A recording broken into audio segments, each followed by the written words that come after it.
Hello, in this video, we are going to see how to count the number of words in a string using Java.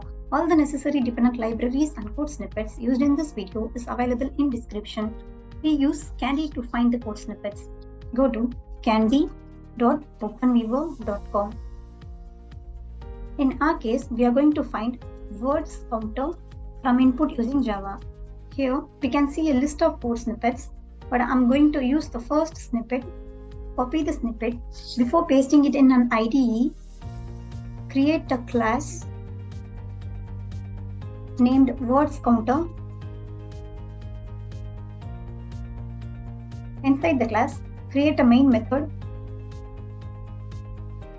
Paste the snippet which we have copied from kandi. Import all the dependent classes.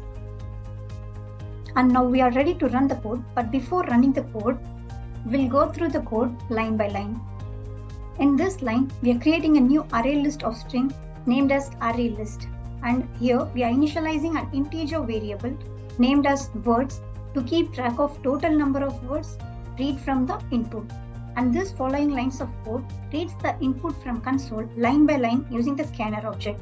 And it counts the number of words in a line by splitting it into words using the split method, and counting the number of resulting substrings.